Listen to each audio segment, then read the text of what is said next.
Black and Blue, A Cop's Racial Awakening. Chapter 1. The Badge and the Blindfold. The academy graduation was a blur of applause, crisp uniforms, and firm handshakes.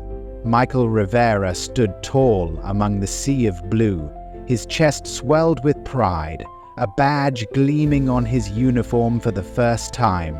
He had worked hard for this, sacrificed sleep, pushed past doubt, ignored the statistics. He wasn't just joining the force, he was answering a calling. His mother cried quietly as she hugged him, her words laced with pride and worry. "Be safe," she whispered, but there was something else in her voice. Something unsaid. Michael's first assignment placed him in a predominantly black and Latino neighborhood, a place he'd only driven through before. His training officer, Sergeant Halverson, was gruff and seasoned. "You see a group of kids hanging on that corner? Assume the worst," he said casually, like it was common sense. Michael laughed awkwardly, unsure if it was a joke, but no one else laughed. The first week was a blur of ride-alongs and paperwork. But what stood out most weren't the crimes, they were the subtle moments. The way some officers used nicknames for suspects they'd never use in front of a camera. The way calls from certain zip codes were treated with an edge of suspicion others didn't receive. Michael started to feel the weight of his uniform in a new way. It gave him authority, yes, but it also made people step back, tense up, avoid his gaze. He saw the fear in a young boy's eyes as they passed him on patrol. It rattled something inside him. Back at the precinct, jokes flew fast and unchecked. "Another future felon off the street," someone said, holding up a booking photo of a teenage boy. Michael felt a flicker of discomfort, but said nothing. At home, he stared at his badge in the mirror. He had believed in justice, in protection, but there was a blindfold tied tightly around those ideals, one stitched with silence, tradition, and denial. He wasn't sure yet what he was seeing, but for the first time he was starting to look. Chapter 2. Cracks in the Brotherhood. It didn't happen all at once. At first, it was small, things Michael barely noticed, a joke muttered under someone's breath after a call in a black neighborhood, a locker room comment that earned a few laughs and no reprimand. But once you start seeing the cracks, you can't stop seeing them. One afternoon he rode with Officer Daniels, a 10-year veteran who seemed friendly enough. They responded to a call about a group of teenagers hanging out near a convenience store. Nothing illegal, nothing threatening, but Daniels approached them with his hand already resting near his holster. "You boys up to no good today?" he asked, not with curiosity, but assumption. Michael stood back, uneasy. The kids were just talking, laughing, sipping sodas. But Daniels kept pressing, asking questions, checking IDs. No one pushed back, but the tension was thick. After they left, Michael said, "That felt unnecessary." Daniels didn't even look at him. "You'll learn, rookie. Better to make sure now than regret it later." At the precinct that night, the same group of officers gathered in the break room. Michael tried to bring up what happened. "Do we always go that hard on teens just standing around?" Silence. Then came the deflection. "You think you know better after 2 months in uniform," someone said. Another chimed in, "That's why we partner new guys with veterans, so they don't get themselves shot trying to be nice." Michael felt it, subtle but sharp, a warning. Don't question, don't break the rhythm. In the following weeks, he noticed how certain officers were protected. Complaints disappeared. Body cams malfunctioned. Paperwork was adjusted. Those who spoke up were suddenly reassigned, or worse, iced out completely. The Brotherhood was more than camaraderie. It was a code, an understanding. Loyalty mattered more than accountability. One night, Officer Green, one of the only black officers at the precinct, pulled Michael aside. "Be careful," he said quietly. "You start tugging at threads, the whole thing unravels, and no one's gonna help you sew it back together." Michael nodded, but he was already thinking, maybe it needs to unravel. He had joined to serve the people, but now he was beginning to see the badge didn't just come with power. It came with a silence he wasn't sure he could keep. Chapter 3. A routine stop, a shattered illusion. It was a Tuesday night, the streets slick from a light drizzle that had just passed. Michael and his new partner, Officer Connors, were patrolling a quiet residential street when a black sedan rolled through a stop sign. Not speeding, not swerving, just a brief roll before continuing on. Connors flicked the lights on. "Let's check it out," he said casually. Michael nodded, expecting nothing more than a routine stop, the kind he'd done dozens of times already. They approached the car. Inside was a middle-aged black man in a button-down shirt, visibly startled. He placed both hands on the wheel, his posture tense. "Evening," Conraz said. "License and registration." The man responded calmly. "Sure, officer, I'm just reaching." "Keep your hands where I can see them," Connors barked. The sudden shift in tone made Michael flinch. The man froze. His voice shook now. "It's in the glove compartment. I wasn't trying to—" Michael stepped in. "Sir, it's okay. Just go slow. We're not here to hurt you." Connors shot him a look but said nothing. The man handed over his documents. Everything checked out, no priors, no issues. But Connors kept pressing. Where was he going? Why was he out so late? Did he have anything in the trunk? Michael felt the tension rise like static electricity. His stomach turned. Finally, Connors waved him off. "All right, you can go." The man drove off in silence. Michael stood there a moment longer, then turned to Connors. "What was that?" Connors shrugged. "Better safe than sorry." But Michael couldn't shake the man's face from his mind. The fear, the frustration, and the look in his eyes. The same look Michael had seen in his own father's eyes once, after a similar stop years ago. One Michael had buried until now. Back at the station, Michael replayed the body cam footage alone. Everything was technically by the book, but it didn't feel right. He didn't sleep well that night. Something had shifted. The lines between protector and persecutor were blurring. He had joined to uphold the law, but who was it protecting? And from whom? For the first time, Michael wondered if the danger wasn't just on the streets.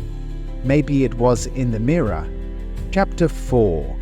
The Silence of the Good Guys.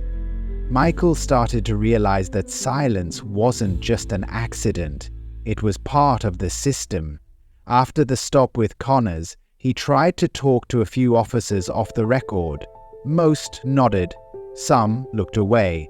A few said what they always said, "Don't stir the pot." One afternoon, during a shift change, a new officer came in with blood on his knuckles. "Guy tried to swing on me," he said, tossing his baton into his locker. Michael raised an eyebrow.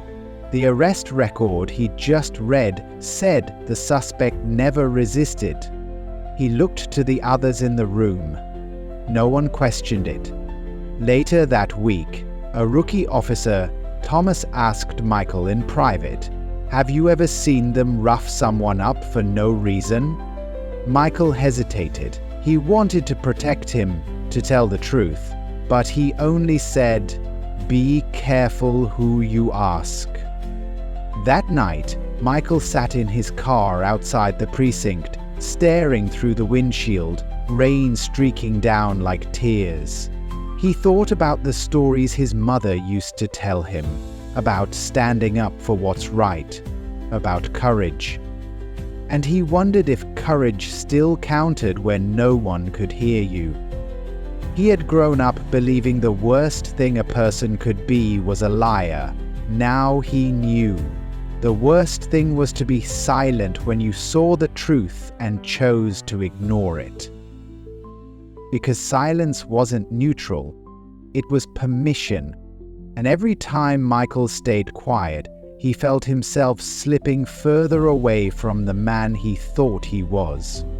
It wasn't the system's voice that haunted him most. It was the good men who said nothing. He watches colleagues look away, say nothing, and realizes that silence is its own form of complicity. Chapter 5. What My Father Never Told Me. The house Michael grew up in hadn't changed much. Same cracked walkway, same squeaky screen door, same photo frames that lined the walls like altars to memory. His father was waiting at the kitchen table, sipping coffee like he always did. They didn't talk about work much, not in the past, and definitely not now. But tonight, Michael needed more than comfort. He needed answers. "Dad," he began slowly, "did you ever feel like things weren't what they seemed?" His father didn't look up. "You mean the job?" Michael nodded. The job, the people, the system, all of it. Silence stretched between them. Finally, his father set the mug down. "When I was on the force, we didn't question. We followed orders. We did what we were told." "Didn't that bother you?" Michael asked. His father sighed. "Of course it did, but back then, questioning made you a target. You either survived or you didn't. I had a family. I kept my head down." Michael sat back. "So you knew? You saw it too?" "I saw it," his father admitted, "and I stayed quiet. I told myself I was protecting you, but now I wonder, maybe I was just afraid." The confession stung more than Michael expected. He had idolized this man, seen him as a figure of unwavering integrity, and now he realized that fear ran deeper than he thought. Inherited like a shadow passed from one generation to the next. "I joined thinking I could make a difference," Michael said, "but I didn't expect to feel like a stranger in my own skin." His father looked at him finally. "You are making a difference, just by seeing it, just by asking. That's more than I ever did." They sat in silence again, not out of avoidance but reflection. Two men, two eras, both shaped by a uniform that fit too tightly once the truth was worn underneath. As Michael stood to leave, his father grabbed his hand and held it, longer than usual. "I didn't tell you everything," he said, "but maybe now you'll be the one who does." He visits home, questions in his heart, and wonders why the men he admired never warned him of this truth. Chapter 6. The Talk I Never Had. Michael was standing on a sidewalk, leaning against his cruiser, when he noticed a group of boys across the street. 4 of them, maybe 15 or 16, joking and passing a basketball between them outside an old apartment complex. Nothing unusual, nothing suspicious, just kids being kids. But then one of them glanced over at Michael and his posture changed, stiffened. His smile faded. He nudged the others. The laughter quieted. The game stopped. Michael crossed the street. "Hey," he said, calmly, hands at his sides. "Didn't mean to scare you." One boy, tall and serious, stepped forward. "You didn't scare us." Michael nodded. "What's your name?" "Darius." The boy didn't break eye contact. "You play ball?" Michael asked, nodding toward the basketball. "Yeah," Drew said. "Why?" "No reason. I used to play too."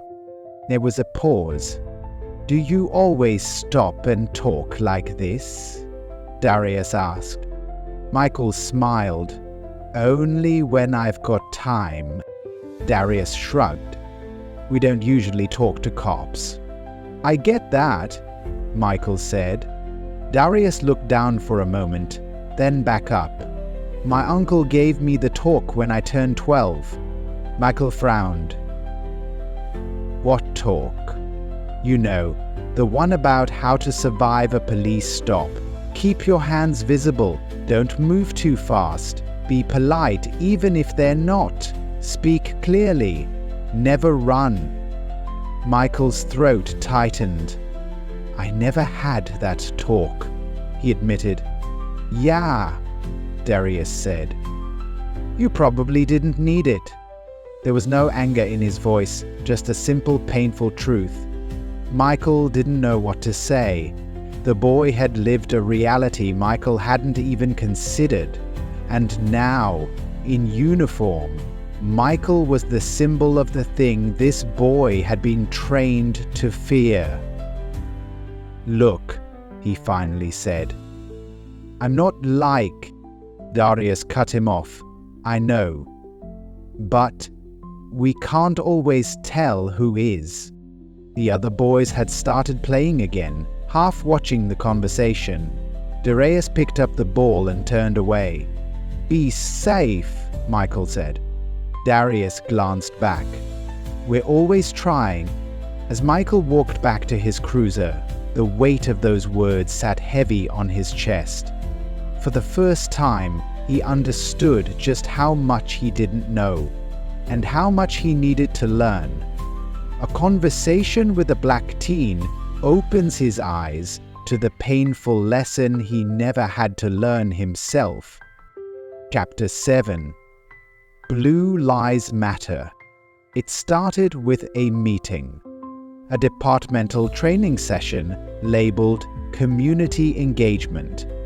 Officers gathered in the precinct's multi-purpose room, seated in folding chairs beneath the dull hum of fluorescent lights.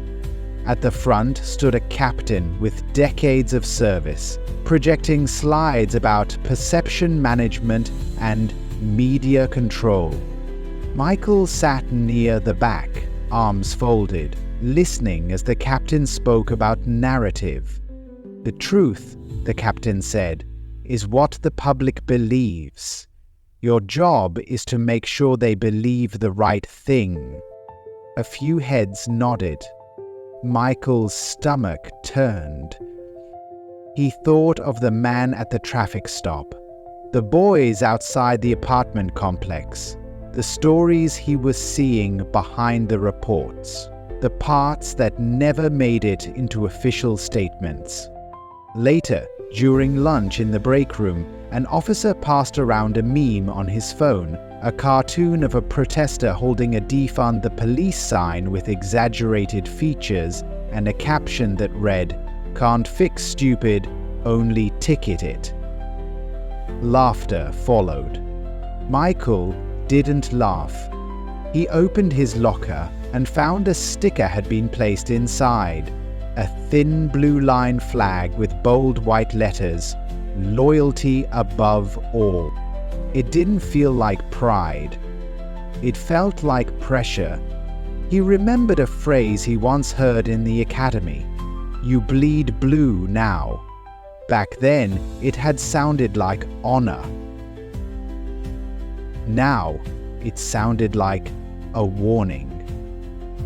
That week, a rookie asked about filing a complaint on a senior officer who had used excessive force. The rookie was gone the next day, reassigned to night patrol on the city's outskirts. Michael saw the message clearly. Truth wasn't the goal. Loyalty was, even if it meant lying. He walked past the community board at the front of the station, a place meant for thank you notes and public praise, and saw one note that made him pause. A child's handwriting scrawled across a piece of paper. "I want to trust you." Michael stood there for a long time, staring at that one sentence. And for the first time, he wasn't sure if he still could. He grapples with propaganda dressed as loyalty and learns how deeply truth can be buried beneath the badge. Chapter 8. Through the Eyes of the Accused. The booking area was always cold. Fluorescent lights buzzed above rows of holding cells, casting a sterile glow over tired faces and twitching knees. Michael usually moved through it quickly, processing, paperwork, done. But something kept him there that night. It was a man in his 40s, slumped on the bench inside cell 4, arms crossed, jaw tight. The charge: trespassing on private property. The reality: he'd fallen asleep in a stairwell trying to stay out of the rain. Michael stood outside the cell. "What happened?" The man looked up, surprised. "You mean you don't already know?" "I read the report." "Then you don't know anything." Michael paused. "So, tell me." The man laughed bitterly. "I lost my job 6 months ago. Eviction notice 2 weeks later. Shelter's full. I tried to sleep somewhere dry. Security called the cops before I could even explain." Michael didn't move. The man stared back, his voice quieter now. "You ever been cuffed for trying to stay warm?" There was no defiance in his tone, just exhaustion. Michael had no answer. Later, another man, barely 20, sat in the holding cell for resisting arrest. He claimed he was stopped for walking too slow in a high-crime area. When he asked why the officer pushed him, he flinched. That was enough to escalate. Michael sat across from him. "Why do you think this keeps happening?" The young man didn't hesitate. "Because we don't look like you. Because we weren't born with the benefit of the doubt." Michael's throat tightened. He looked around the holding area. None of the men in cells looked like him. He thought about every report he'd read, every file that reduced a life to a charge. These weren't just arrests. They were stories, piled on top of one another, ignored, dismissed. He went back and read a few old arrest logs. Same neighborhoods, same faces, same patterns. And he started to believe them. Not because they were convenient, but because, for the first time, he'd stopped just reading the charges and started listening to the voices behind them. In a holding cell, he listens to stories that sound more like testimonies than excuses and starts to believe them. Chapter 9. The Mirror Doesn't Lie. Michael stood in front of his bathroom mirror, uniform still on, boots tracking dust onto the white tiles. He stared at his reflection, not out of vanity, but confusion. The man looking back at him felt distant, hollow. He reached up and removed his badge, setting it on the sink. The metallic clang echoed in the quiet room. Every day he put it on, he felt heavier, not just because of what it represented to others, but what it had come to represent to him. His mother had once told him that a mirror didn't just reflect your image, it reflected your choices. And lately, his choices didn't feel like his own. He thought about all the people he had passed in the street, the ones who looked away when they saw the uniform, the parents who pulled their kids a little closer, the old woman who had once whispered, "Don't hurt us," as he walked past on patrol. It wasn't just guilt he felt, it was grief. Grief for the belief he'd started with, that he could serve and protect without compromise. Grief for the stories he hadn't questioned, for the moments he had been silent, for the times he had let someone walk away in fear because challenging a partner felt too risky. He turned on the faucet and splashed water on his face, trying to wash off the discomfort. But it stayed. It clung to him more tightly than any uniform ever could. He looked up again. This time he saw the creases of doubt on his forehead, the weight in his eyes, the awareness. He couldn't unsee it. The badge still sat there, cold and silent. He picked it up, held it, and whispered, "Who am I wearing this for?" The mirror didn't answer, but the question stayed with him long after the lights went out. Haunted by what he sees in his reflection, he questions who he is and who the system wants him to be. Chapter 10: A Neighborhood I Was Taught to Fear. The street was familiar, not because Michael had walked it, but because he had patrolled it, circled it, studied it, like a problem to be solved. In the academy, this block was marked red on the map.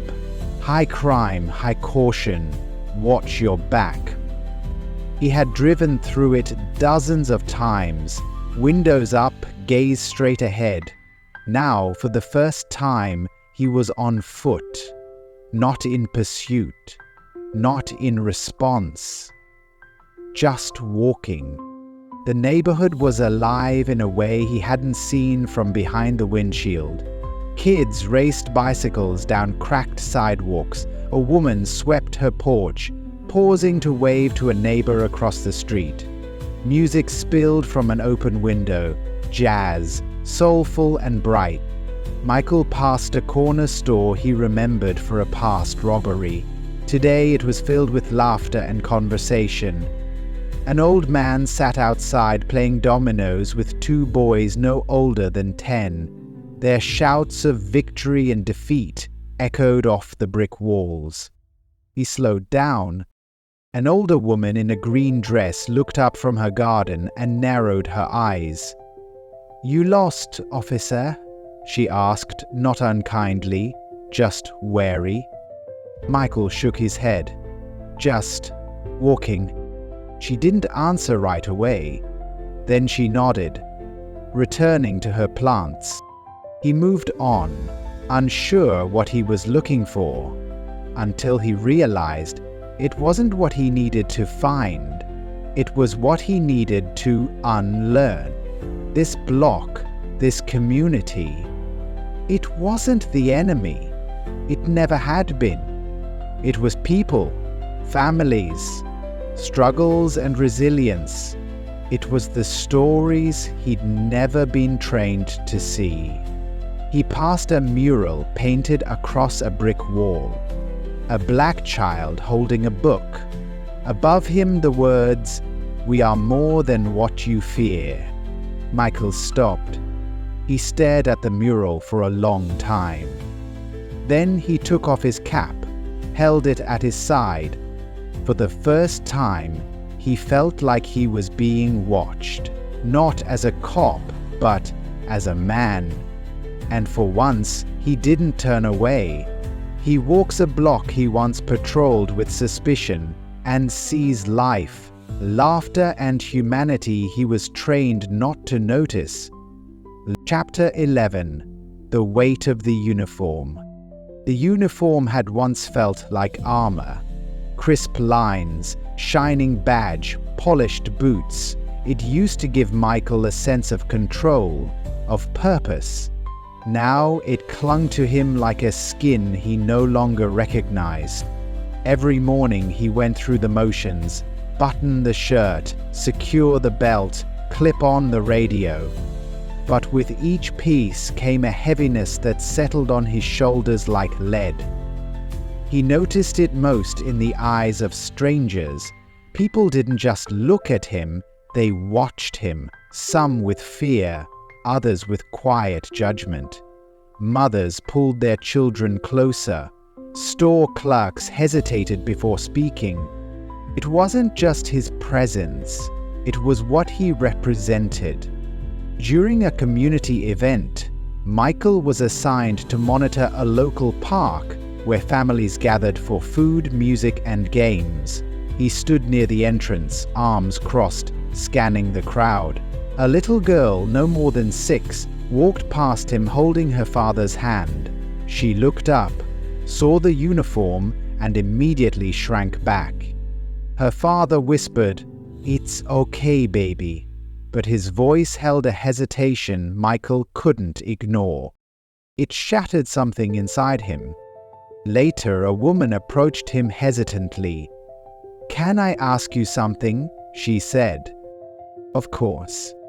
You seem different, not like the others, are you?" Michael wanted to say yes, but all he could manage was, "I'm trying to be." That night, he took off the uniform slowly, piece by piece. He stared at it laid across the chair in his bedroom, the same way a soldier might stare at a battlefield uniform. He thought about what it had given him: access, security, power, and what it had taken: trust, innocence, clarity.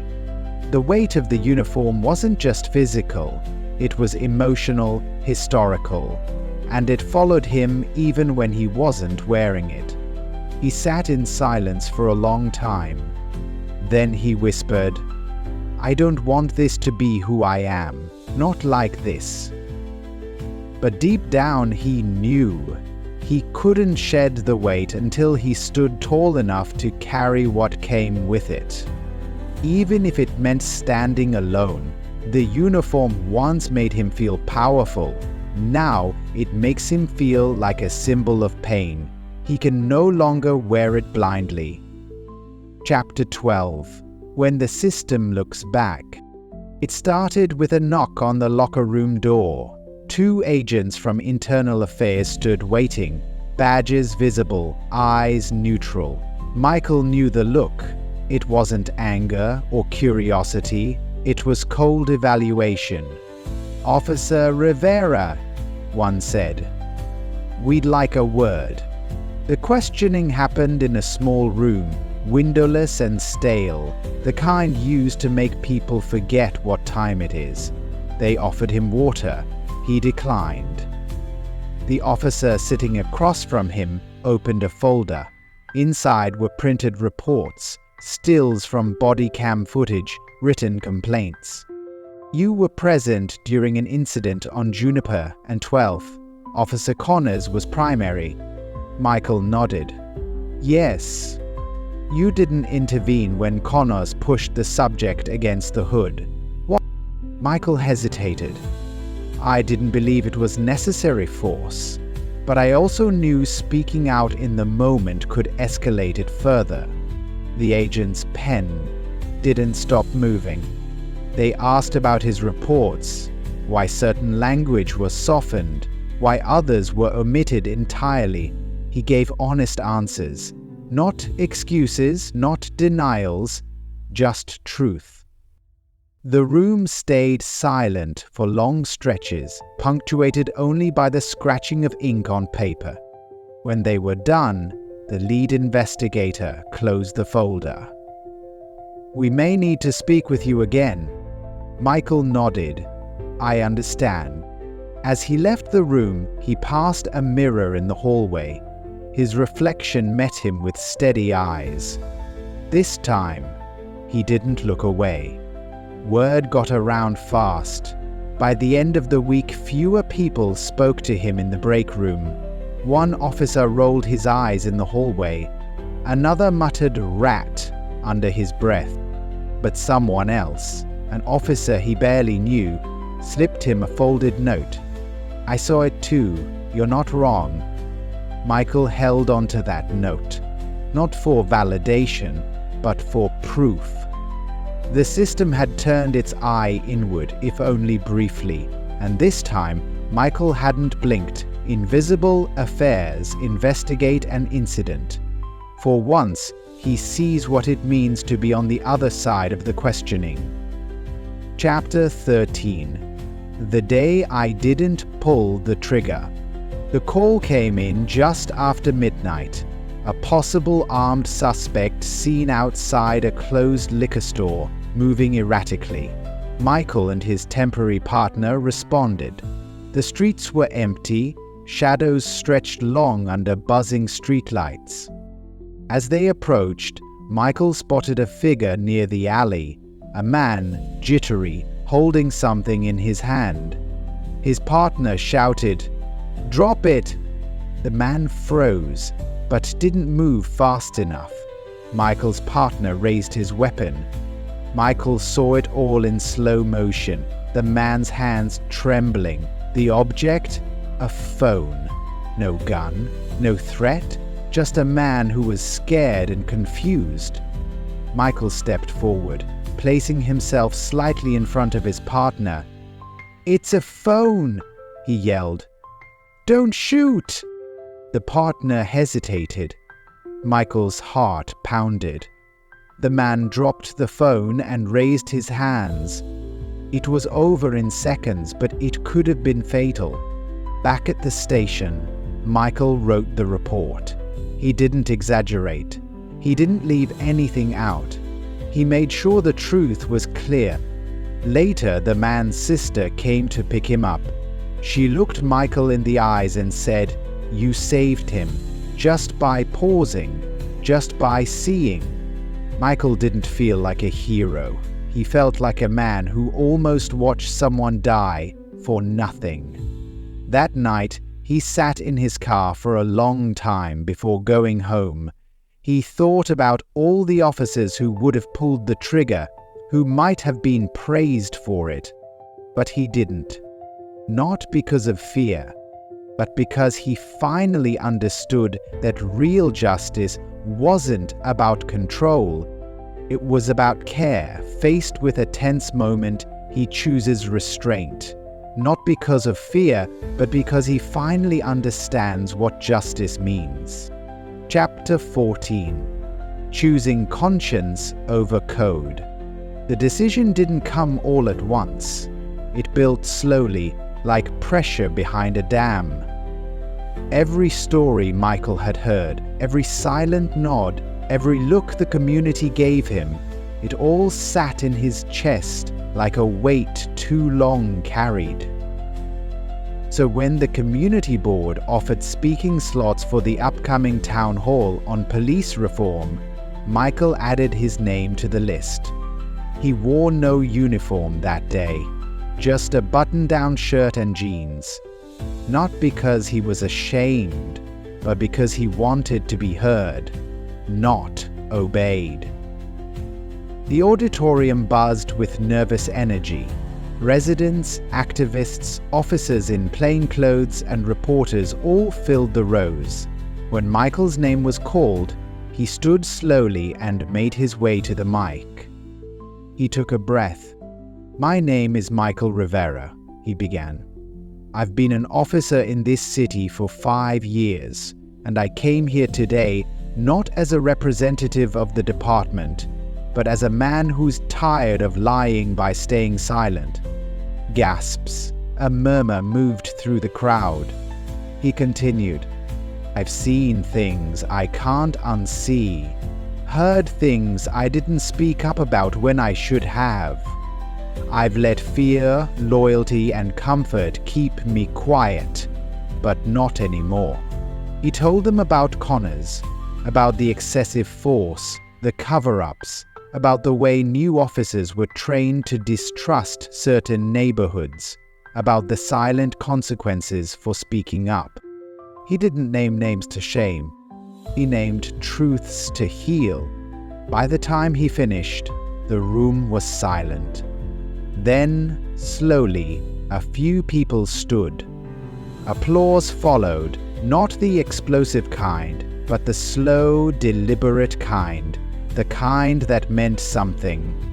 Afterward, some officers refused to make eye contact with him. A few stared with quiet fury, but others approached him quietly. "You said what I've been afraid to," one whispered.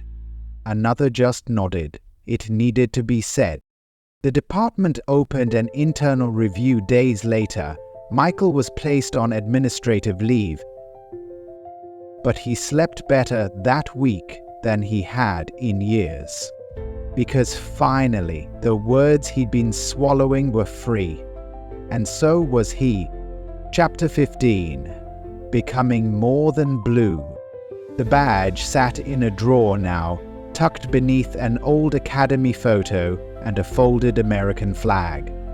Michael hadn't worn it in weeks, and each day that passed, he felt less like he was losing something and more like he was finally becoming who he was meant to be. He spent his days differently now, meeting with community groups, speaking at high schools, listening, truly listening to the stories of people who had been hurt, silenced, ignored. One afternoon, he visited a youth center in the same neighborhood where he had once patrolled. Kids eyed him warily at first, but as he began to speak, not with orders or warnings, but with honesty, their posture changed. He shared his story not to impress, but to confess. He talked about what he didn't know when he joined, what he learned the hard way, and what he wished he'd done sooner. He talked about the silence he broke and the cost of breaking it. Afterwards, a teenager approached him. "So, you still a cop?" Michael smiled. "Not anymore, but I'm still trying to serve." The boy nodded. "Good. We need people like that." That night, Michael walked through his old precinct, not in uniform, but as a visitor. Some officers ignored him, others stared, but one young rookie approached him quietly. "I read your statement," he said. "Made me think. Thank you." Michael nodded. "Stay awake. Don't stop asking questions." As he left, the sun dipped low behind the city skyline. He stood at the edge of the street and looked back at the building that had shaped and scarred so much of his life. He didn't regret joining. He regretted not seeing sooner. Now he walked forward with no uniform, no shield, but a voice stronger than ever. Because he wasn't just blue anymore. He was human. And that finally was enough.